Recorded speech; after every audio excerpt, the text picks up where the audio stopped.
अम्मी, आज तक सब लोगों ने आपकी बेइज्जती की, आपको नीचा दिखाया, और मैंने इन सब की बातों में आके आपको अनसुना किया।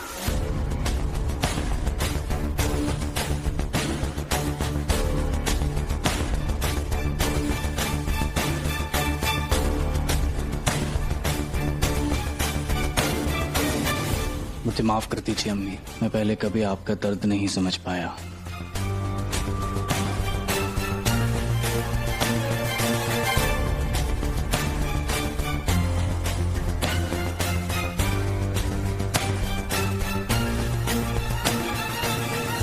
अपनी माँ और मोहब्बत की इज्जत करना मैंने आपसे ही सीखा है दर भाई। अगर बड़ी अम्मी और दुआ भाभी के खिलाफ कोई कुछ बोलता तो आप सुन सकते थे? नहीं सुन सकते ना, तो मैं भी नहीं सुन सकता।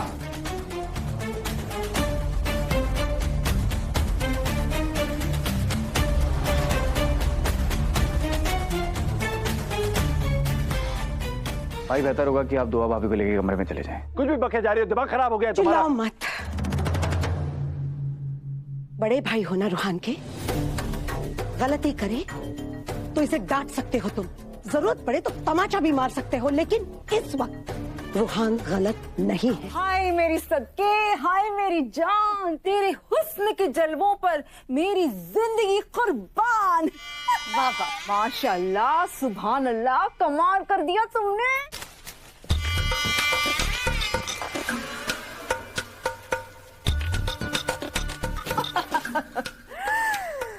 खुदा पाक की कसम, इस दिन का ख्वाब सोते जागते देखा था मैंने। आज तुमने वो कर दिखाया जो मैं 20 सालों में कर नहीं सकी।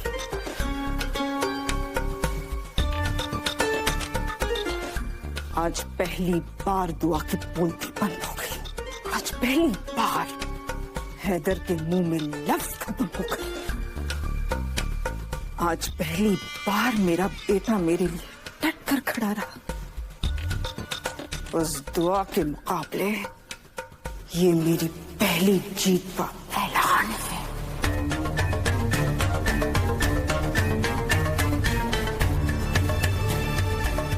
बीस साल का जिहाद आज एक ही दिन में पूरा हो गया। ये मेरे लिए तारीखी दिन है।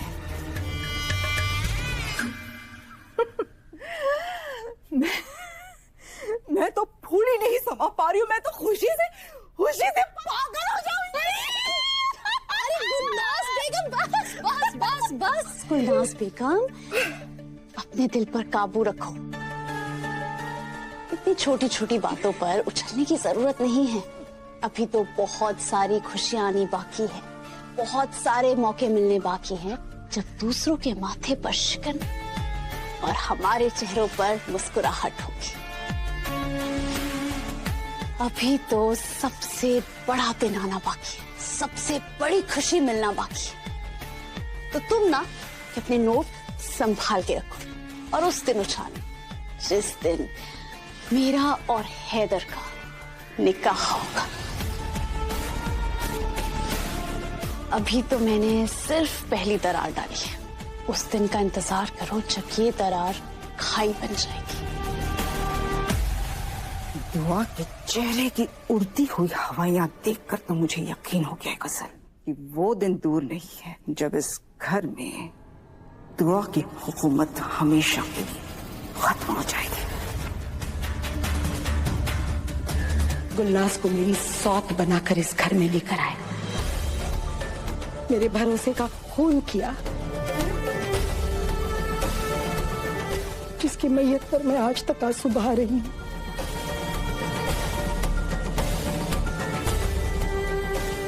एक सेकंड में दुआ को अबू की तरह समझती है, वो धोखेबाज नहीं है। जिंदगी की यही आजमाइश है, दुनिया का यही दस्तूर है। कभी किसी पर इतना भरोसा नहीं करना चाहिए। कभी कभी हम भी इंसानों को पहचानने में गलती करते हैं, हमारे अंदाजे गलत हो जाते हैं। अपने अब्बू को ही देख लो, मुझे लगता था दुनिया में उनसे नेक और सच्चा कोई इंसान नहीं है, लेकिन उन्होंने मेरी सौत को मेरे सीने पर बिठा दिया। मेरी ख्वाहिशों का, मेरे ख्वाबों का, मेरी खुददारी का गला घोट दिया। और इसमें सबसे ज्यादा तकलीफ किसे हुई है? तुम्हें मेरे बेटे। क्या मैं नहीं जानती तुम्हारे लिए तुम्हारे अब्बू की मोहब्बत 2 हिस्सों में बट गई। मैं नहीं चाहती बेटा कि दुआ की वजह से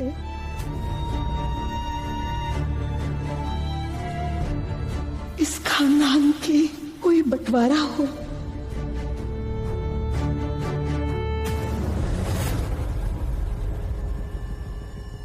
ऐसा हरगिज़ नहीं होगा अम्मी, कि ऐसा मैं होने नहीं दूंगा। आप फिक्र मत कीजिए, अपने आप को संभालिए। पूरी उम्र आपने बिता दी है बस रोते हुए, अब और नहीं। आपको इस तरह मैं रोते हुए नहीं देख सकता।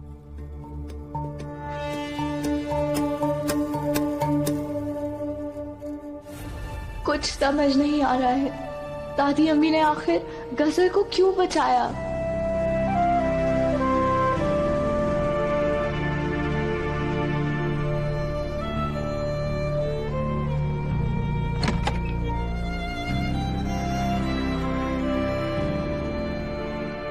हैदर,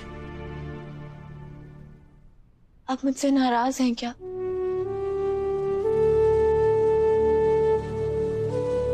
हैदर, मैं झूठ नहीं बोल रही हूँ। दादी अम्मी ने सच में मुझे दुआ, मैंने कहा तुम झूठ कह रही हो। नहीं ना दुआ, ये घर की जिम्मेदारी औरों की परवाह सब ठीक है, उसके भी परे कुछ होता है। इन सब में तुम कहाँ हो? तुम हो, तुम्हारा वजूद है और मुझे तुम्हारी फिक्र है। जितना परेशान तुम हो जाती हो उससे ज्यादा परेशानी मुझे होती है तुम्हें इस तरह देखकर। कोई भी तुम्हें गलत समझ सकता है लेकिन मैं कभी तुम्हें गलत नहीं समझूंगा दुआ।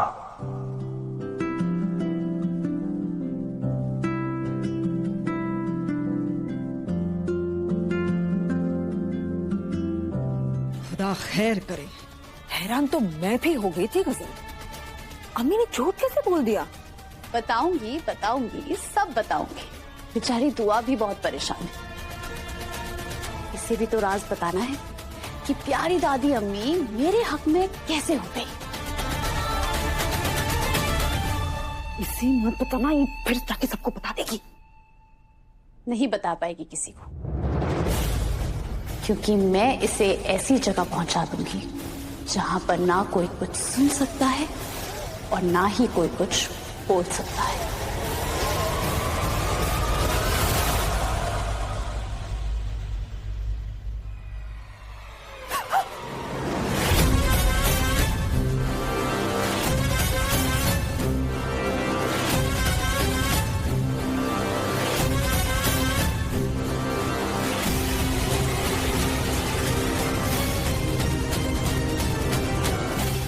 खुदा हाफिज दुआ।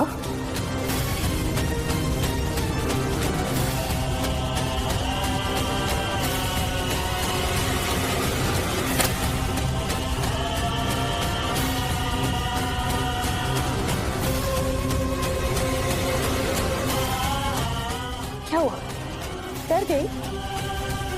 मौत को करीब से देखकर तो अच्छे अच्छों के पसीने छूट जाते हैं मेरी जान।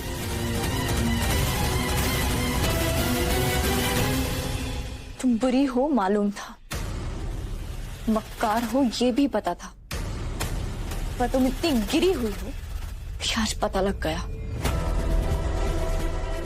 तुम मेरे बारे में जितना बुरा सोचती हो ना, उससे थोड़ी सी ज्यादा हूं। मेहमानी खानदान से हूं, दोस्ती और दुश्मनी दोनों ईमानदारी से निभाती।